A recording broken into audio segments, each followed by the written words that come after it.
In the vast world of Demon Slayer, Kimetsu no Yaiba, one character stands out not only for his strength, but also for the purity of his heart. Tanjiro Kamado, a young boy who once lived a simple life in the mountains with his loving family, is thrust into a brutal world where demons lurk in the shadows, threatening to destroy everything he holds dear.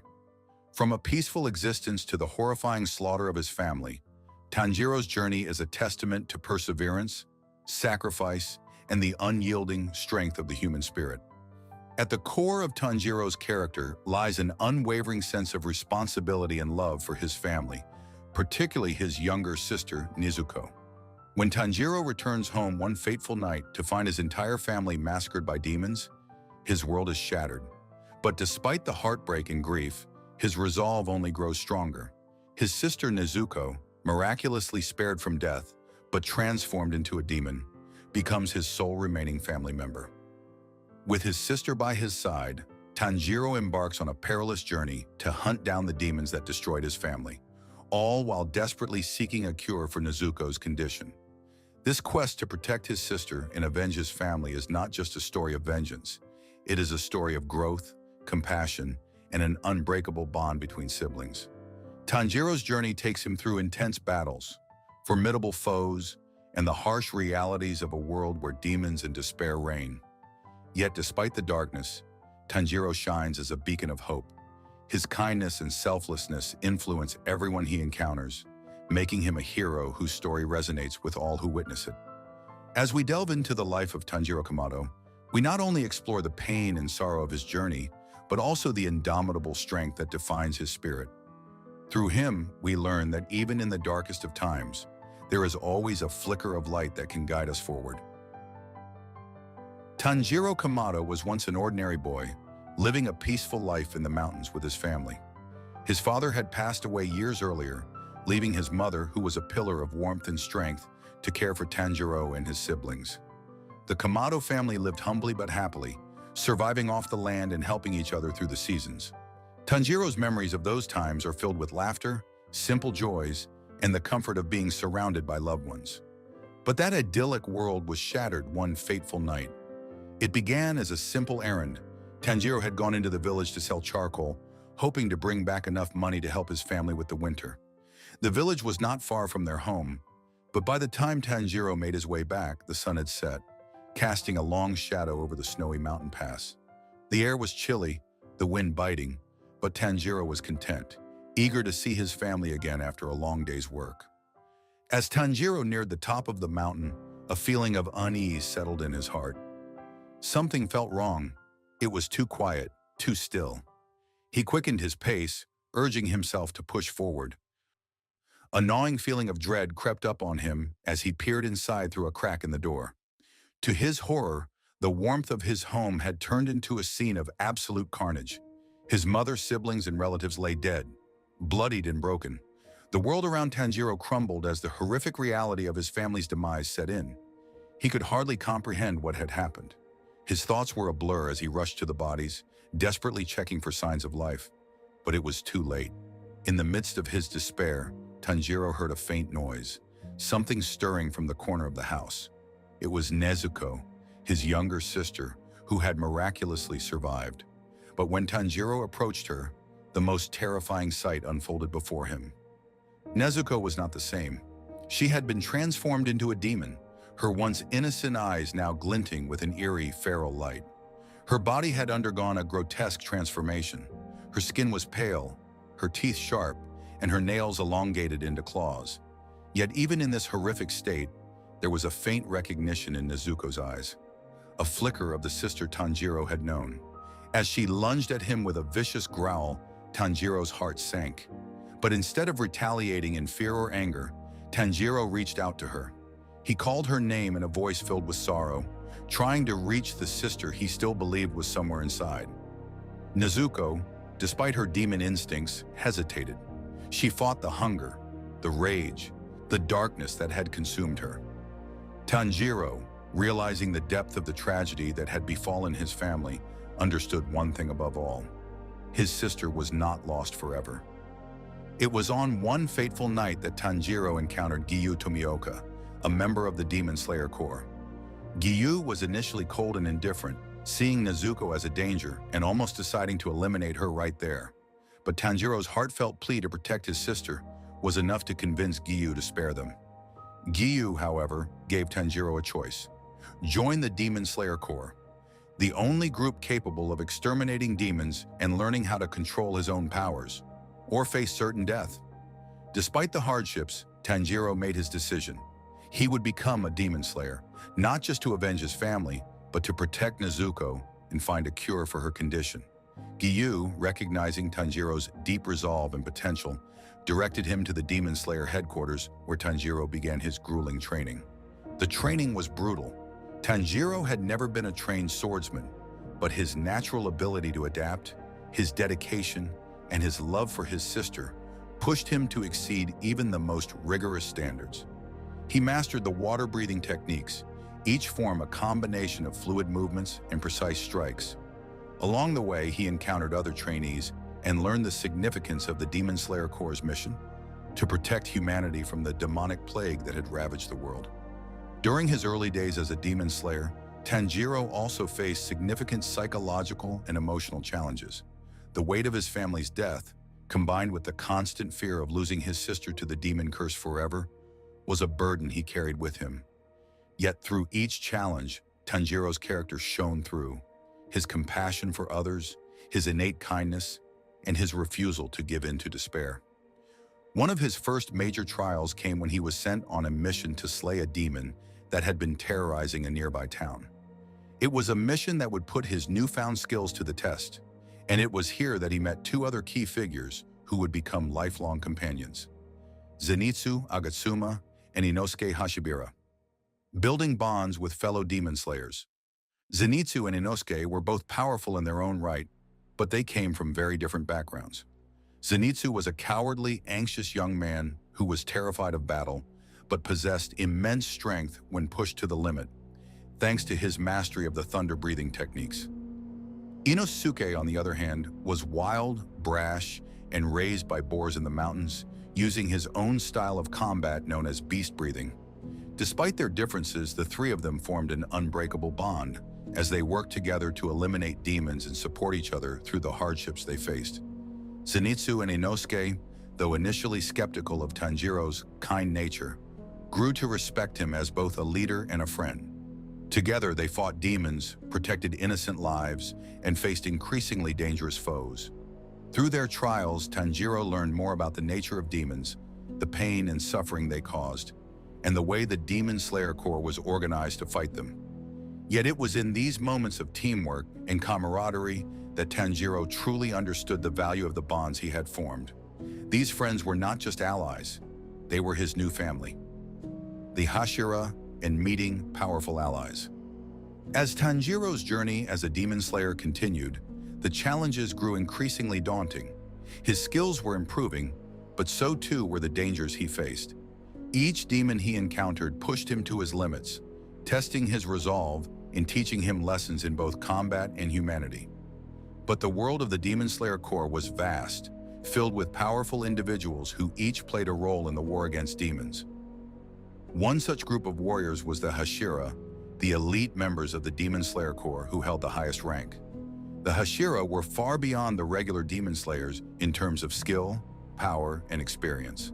They were the best of the best, and each had a unique breathing technique that defined their style of combat. Tanjiro's first encounter with the Hashira was a turning point in his journey. They were a group of formidable warriors, and Tanjiro could hardly fathom how far he had to go before he could reach their level of strength. However, it wasn't just their skills that impressed him. It was their personalities, their convictions, and the burdens they carried. One of the first Tanjiro encountered was Kanao Tsuyuri, the emotional yet stoic practitioner of the flower-breathing techniques. Despite being kind-hearted, Kanao had experienced great personal trauma and loss, and she carried her pain silently. Kanao's calm demeanor and deadly precision in battle left a strong impression on Tanjiro, who began to see her as someone he could learn from both in terms of technique and emotional resilience. But perhaps the most striking and challenging encounter was with Kanao's mentor, Shinobu Kocho, the insect Hashira. Shinobi was an enigmatic and seemingly cold figure, known for her use of poisons and unyielding strength. Despite her appearance, however, Shinobu was deeply caring and compassionate, especially towards Tanjiro's mission to save his sister.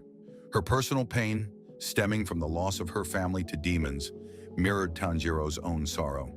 But Shinobu also had her own methods of dealing with loss, through vengeance and a relentless pursuit of justice. Tanjiro's admiration for the Hashira deepened as he witnessed their dedication to the cause and their willingness to sacrifice everything for the greater good. However, Tanjiro soon realized that the road ahead would not be easy. The Hashira were not always in agreement, and their different methods and beliefs often created tension within the core. Even among the Hashira, there were those who questioned his decision to protect Nezuko, as many saw demons as nothing more than monsters that had to be eradicated without exception. Tanjiro's unwavering determination to keep Nezuko alive, despite her demonic form, put him at odds with several members of the core, including Kyujuro Rengoku, the Flame Hashira. Rengoku, a man of great spirit and unshakable convictions, took a particular interest in Tanjiro. Despite their differences, Rengoku saw something in Tanjiro that made him believe in the boy's potential. Rengoku's unrelenting belief in the power of hope and the importance of protecting others resonated deeply with Tanjiro. Through their bond, Tanjiro came to understand that being a demon slayer was not just about eliminating demons. It was about safeguarding humanity and holding on to one's humanity in the face of darkness. The Hashira's influence helped shape Tanjiro's identity, but they also revealed the harsh realities of the war he was waging. The deeper Tanjiro ventured into the Demon Slayer Corps, the more he realized that the demons they fought were not just mindless killers. They were once humans too, and many had their own tragic stories. The lines between good and evil became increasingly blurred as Tanjiro confronted demons with tragic pasts, ones that mirrored his own in certain ways. The battle against the 12 Kizuki. With each step, Tanjiro's understanding of the Demon Slayer Corps' mission deepened, but so did the danger. As Tanjiro continued to fight demons, he found himself facing off against the 12 Kizuki, the elite demons who served directly under Muzan Kibutsuji, the Demon King. The 12 Kizuki were an incredibly dangerous group, each one possessing unimaginable power. They were the greatest threat to humanity, and their presence in Tanjiro's life would push him to his absolute limits. One of Tanjiro's first major encounters with a member of the Kizuki was with lower rank 1, Enmu, a demon who had the ability to manipulate dreams. Enmu's power allowed him to attack his victims while they were trapped in a dreamlike state, where they were unable to distinguish reality from illusion. Tanjiro, Zenitsu, and Inosuke found themselves caught in this twisted web of nightmares during a train ride. The battle against Enmu was a test of both physical endurance and mental fortitude. As Tanjiro fought to break free of the dream world, he was forced to confront his deepest fears and regrets, all while protecting his friends. But this was only the beginning. Tanjiro would soon find himself face to face with even greater threats, including the infamous upper-rank demons, beings of unspeakable power who had once been humans but had been transformed by Muzan into grotesque creatures. These demons held a deep hatred for humanity, and their ability to regenerate and fight was almost unmatched. Tanjiro's encounters with these foes were violent, relentless, and filled with heartbreaking moments. The fight against Upper Rank 6, the powerful demon known as Daki and her brother Gyutaro, was one of the most intense battles Tanjiro had fought. The two demons had an intricate bond and were fiercely protective of each other. The siblings were a formidable duo, but they also had a tragic backstory that explained much of their cruelty. Tanjiro, alongside his comrades, fought fiercely against them, but the battle took a heavy toll. It was a fight that tested not only his strength, but his empathy, as Tanjiro refused to see his enemies as mere monsters. As Tanjiro continued to battle his way through the Kizuki, his skills sharpened, and he gained a deeper understanding of his purpose. But the consequences of these battles began to take their toll on him and his friends. Every victory was paid for with loss, and each fight left Tanjiro with scars that ran deeper than physical wounds. Tanjiro's inner growth and transformation. As Tanjiro's journey progressed, he underwent a remarkable transformation, not just in terms of his fighting abilities, but also in his emotional growth. The boy who had once been driven solely by the desire to save his sister from her curse had grown into a seasoned warrior, burdened by the weight of the lives he had saved and the lives he had lost. Tanjiro's transformation was not just physical, though his mastery of the water-breathing techniques was extraordinary. He had unlocked the powerful Hinokami Kagura, the dance of the fire god, a technique that was passed down from his father. This technique, with its blazing intensity and destructive power, became Tanjiro's most potent weapon in his battle against the demons. It was an indication that Tanjiro had inherited more than just the will to fight. He had inherited the spirit of his ancestors, the very fire that burned within his heart. But it was in his ability to maintain his humanity, even in the face of overwhelming adversity, that Tanjiro's greatest strength lay. He did not fight with hatred or anger, but with compassion, understanding, and love for those he had lost. Even when he was pushed to the edge of his endurance, he refused to let the darkness consume him. His unshakable belief in the goodness of others, his kindness to his enemies, and his relentless pursuit of justice were the qualities that set him apart as a hero. In each battle, Tanjiro grew, not just as a warrior, but as a person. His connection with Nezuko deepened, and the bond they shared became a beacon of light in the darkest moments of their journey. Together, they had come a long way from the days of running for their lives from the demons that had destroyed their family. The final confrontation, the fight against Muzan Kibutsuji. After countless battles, sacrifices, and losses, Tanjiro's journey would ultimately lead him to the final confrontation with Muzan Kibutsuji, the Demon King. Muzan had orchestrated the tragic events of Tanjiro's life, and his defeat was the ultimate goal that had driven Tanjiro from the very beginning. The battle against Muzan would test Tanjiro in ways he had never imagined. Muzan's power was unparalleled, and his ability to regenerate and adapt made him an incredibly formidable opponent. Yet despite the overwhelming odds, Tanjiro never wavered. Supported by his comrades, the Hashira, and his own undying will to protect those he loved, Tanjiro gave everything in his final fight against Muzan. The struggle was brutal, with lives lost and hope dwindling at times. But through the sacrifice of the Hashira and the combined strength of the Demon Slayer Corps, Muzan was finally defeated. The world, which had been plagued by demons for so long, began to heal. Thank you for joining us on this deep dive into the world of Tanjiro Kamado. If you enjoyed the video, don't forget to like, subscribe, and hit that bell icon so you never miss another journey into the world of anime. And leave a comment below. What's your favorite Tanjiro moment, or how do you think his legacy lives on? Let us know. Until next time.